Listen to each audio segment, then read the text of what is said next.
choice.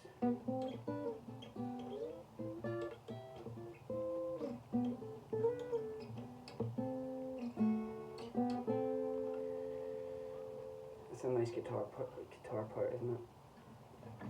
Do you know, it's very tasty. Like, you gotta love guitar players like that. You know, guys that can actually put their ego in the box and set it over there. You know what I mean?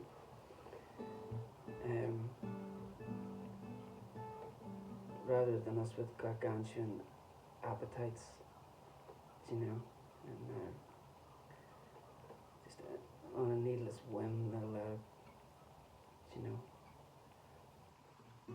rush to demand everybody's attention. It's quite distasteful, I find, upon sort of self-reflection and stuff like that. But yeah, that guitar part, whenever I started listening to it right the way through, I was like, man, that's really amazing, the stuff that he's doing.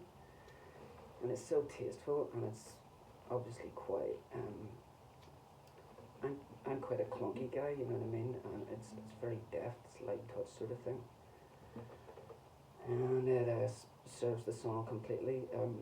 I can remember going to try to work out who the guy was, and I think I had him on Wikipedia and stuff, and different albums that he had played on and things like that, you know. But he was basically just some anonymous guy, you know, that was playing on sessions and stuff, and, you know, contributed, you know, obviously that little bit of stuff is, you know, essential to the tune. And he just dropped it, you know what I mean? Played that and, you know, called a cab and away he went, which I thought was kind of crazy. I thought that was kind of crazy.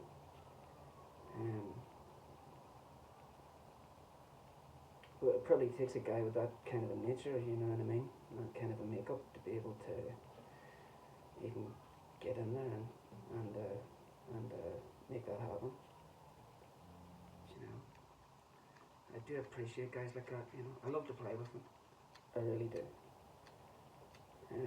Especially when, you know, their magnanimous, you know, temperament suddenly, you know, gets corroded by some egotistical maniac, you know, playing next to them.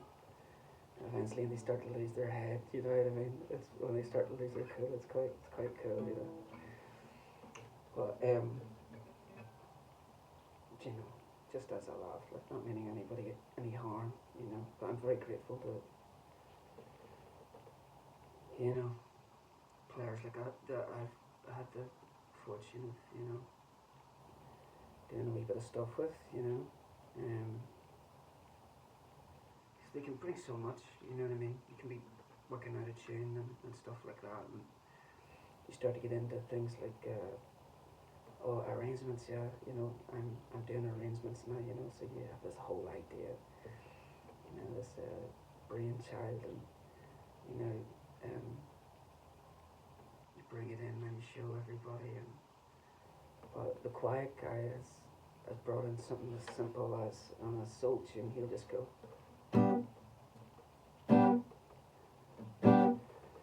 I can't quite approach the sheen, you know, because I don't have that kind of touch.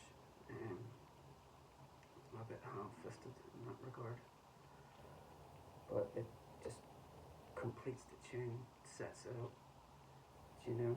And he doesn't say a word, until you really have annoyed him, and then he has to, you know, he has to start having words. Which is funny in retrospect, I think, you know what I mean? You don't want to, you know, they say you can't create without some kind of suffering or something like that, so why not share it about, you know? Why be Peter Green full time, like, you know? Start to share the misery around, you know what I mean? And see what you can pull out of these guys, you know? Because they'll be pulling it out of you, make no mistake. You know, they'll be pulling it out of you. So you best spread it around, you know, because you see in him something that he doesn't know he has as well, you know. Pull it out of him, you know. Try and manners about it too, like, you know what I mean? You probably have a nasty wake-up call yourself, you know. Anyway, I'm gonna try and do a rendition of that tune, and suppose what I want to, I'd like to get into a full rundown of what I think Van Morrison's doing, phraseology-wise and singing-wise, vocally, and that take. But I'm not gonna do that. The only thing I want to do is sing a bit of it quiet, right, and then sing a bit loud, and we'll see if there's any benefit to either option. You know, no pre-configured bias or anything like that. So, right, you gotta imagine that little lead part. Sounds a bit like that old series he used to have. Anyway, apologies. Alright, so sing it soft enough. Hey, where did we go? Days when the rains came down in the high low, playing a new game, running and laughing, hey. Whoa, that's skipping and jumping in the misty morning fog. I'd still thumping and brown-eyed Joe.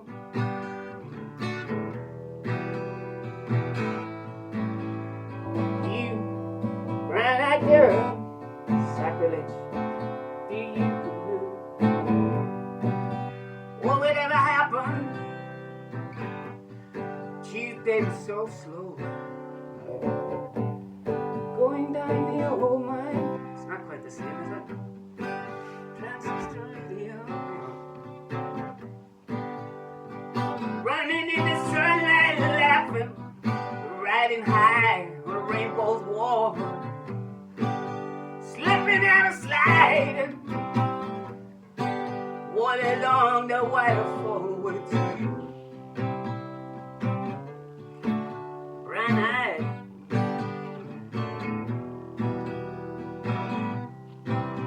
you might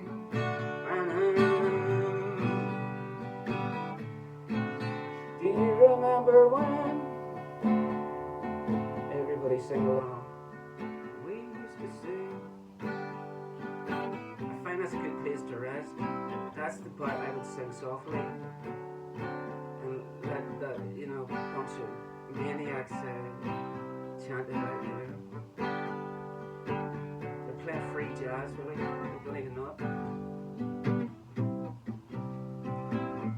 Right, let's see if we can make this happen. So hard to find my way now that I'm all on my own. So you checked the other day, my, you have grown. Guess my memory back there, Lord. Sometimes I'm overcome thinking about it, making love in the green grass behind, you know, etc., etc. So, like, there's a lot of little kind of minuscule syncopation, little things that go on there, things that a rapper might do, you know, in the modern day. It's a particular, very, you know, drenched in AI, probably, modern country singer who utilises some of those things, clicks and clacks of the tongue, you know, at certain parts. I like what he was doing on that. I thought it was very hip. But there was also like a, you know, speaking of Peter Green and stuff like that, there was a haunted edge I find to it, which I don't know, you know, if Burns was close by or whatever. Like, it's really none of my business, to be honest. But I really liked that the version that I was didn't have that same thing. But I just let it be. Like I just enjoyed listening to it. You know what I mean? And go off and you know go crazy. Just improvising a little bit and trying to do justice somewhat. You know what I mean? And at the time, the place that I was living at, a neighbour used to call around all the time, and he's a bit of a dangerous guy. Like, he's a bit of a dangerous guy, but he liked me, you know, because I played the guitar and stuff. And he would always ask for that song, and then he would ask for maybe one other song, and then he'd go, play Brown Eyed Girl, play Brown Eyed Girl. So by the time he was away with half of my sugar and most of my milk, I'd played it maybe 4 times. You know, this is every day, like. So I just changed it up, you know, in the tradition that, you know, the main man himself kind of espouses, and you know, I like doing things that way. I'm trying to be a bit more conscientious of, you know, carrying the original melody and stuff like that, because not everybody's into Benny Golson, and, do you know what I mean? It's nice to let go sometimes, you know. It's nice to do a nice rendition. You know, if you want to cut something, like if you really want to cut a record, like, you know, imagining you had the chance, you know, you want to kind of know how that's done too, don't you? So, back to the books. Good evening.